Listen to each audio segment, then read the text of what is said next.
For the last 32 years, our next guest has been the veterinarian to the stars, darling. From Elton John and his dogs, Arthur and Marilyn, Billy Joel and his dogs, Sabrina and Fionnuala, to Joan Rivers' fur babies, Spike, Veronica, Max, and Tegan. Full house. Wow. She's traveled around New York City pampering celebrity pooches and has tales to tell. Literal tales. Literal. And tales. Her new book, Pets and the City, True Tales of a Manhattan House Call Veterinarian, takes us into the wealthiest New Yorkers' homes and shows us that when it comes to pets, celebrities are just as neurotic as we are. So please welcome Dr. Amy Addis to the show. Good morning. Thanks for coming in. It's my pleasure. Wow. That's quite a list. Yeah. Client list of yours. Listen, I have the world's greatest job. I'm a veterinarian. And add to that the icing on the cake, I get to meet all of these wonderful celebrities. Oh my gosh. I was in my mid-20s the day I got my phone call that there was an emergency with a VIP client, and that was Joan Rivers. So first I danced around the apartment because I was so excited to be meeting Joan Rivers. And then I went, this is before I started my house call practice, I went to the hospital, and there she was, fully decked out like Joan, all the makeup, the hair, the jewelry, the high heel shoes, the perfect dress, and she came in with little Spike.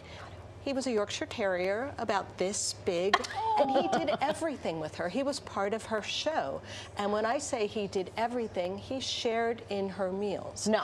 So she would go to this very famous steakhouse in Brooklyn and get a delicious steak and share that with Spike, who then got a stomach upset, and that's where I came in. So I had the magic medicine to make him feel better, and when it happened again, because she fed him ice cream or chocolate or any one of a number of things that are not safe for dogs, I made him better again, and she became a very, very loyal client of mine. Gosh. So, and through Joan, I met so many fabulous celebrities. I think it's fair to say that a pet is a member of the family, and they're no different than the pets that we have, unless you tell me Spike could speak English. Then I'm running off this set. Spike could act.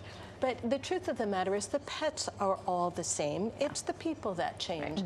And even though I do a lot of celebrity pets, I also do normal people pets. I even go to the other extreme, and I've gone to housing projects to help the pets of people who are barely getting by. But the one thing they all have in common, they love their pets. Yeah. So would you say, though, that there are some celebrity pets that have lives that are better than ours? The way that they're treated, the way they live their life, what they're fed. Besides Joan's, I mean, Joan's dog was eating steaks. Was it a ribeye or was it like a skirt steak? What kind of steak? I don't know, because I only saw it after it was digested. But, you know, yes, there are some animals who do lead lives of luxury. You know, they fly private when they're going someplace rather than being shoved in a bag and underneath the seat in front of you, which is not something I encourage people to do. So they do. They go to different homes and have a lifestyle that I think I would like. I often tell my clients, I'm coming back in my next life as your pet. As your pet. Talk to us about Billy Joel. I had no idea you were going to his hotel. So You got that house call? I met Billy Joel when he was staying in a hotel with his pets. He didn't have a home in New York City, and the concierge had contacted me because one of their VIPs had a problem with their pet. And when I asked who I was going to see, he didn't tell me. He said, I'll get all the information when I get there. So I knocked on the door of the hotel room, the door opened, and there was Billy Joel. Now, I do try to be very professional and not get excited when I see someone who's that important and famous. But there's the so piano I man. held it all in with the piano man, took care of his dog, and again, he was very happy with my service. He loved the fact that he didn't have to go to an animal hospital, that I came to the hotel. And when he would come back to New York City, he would often ask me to come and examine the dogs. Eventually, he did have a home in New York City, and that's when I got my private concert. Because when I was about to knock on the door, I could hear him inside playing the piano. And I thought, I don't care how packed my schedule is today. I'm just going to stand here for a moment and listen to him play, and that was my private concert. Oh, my gosh. So the fringe benefits of making house calls. Has anything else like that happened besides Him singing to you? Any other Yes, stars? Steve Martin is a client, and as you know, he's a fantastic banjo player. Yeah. So we do get to hear him play the banjo when we're at his home. Wow. What about Cher? Yeah. So Cher was a really great experience. She called from the plane. She was coming over from Italy where she had rescued a little dog, and she asked if I could meet her at midnight when the plane landed. My first impression was, midnight? I don't make house calls at midnight, but I was going to the opera that evening, and I checked, and it was over at midnight. So I just went and met her at the hospital where I would have a team of people to help me. She wasn't there. Aw. The dog came with her driver, and the dog had a skin condition called sarcoptic mange. These are little bugs that live in the skin, very creepy when you look at them in the microscope, and it has the potential to be contagious to people. So I treated him, and I explained to the driver, please tell Cher that this is contagious and she shouldn't hold him in her arms or sleep in bed with him. The injection that I gave him that day really burns, but Pipo, the dog, he didn't complain at all. He was such a good boy. So when I went 2 weeks later to her hotel room to give the follow-up treatment, I walk in, again, no Cher.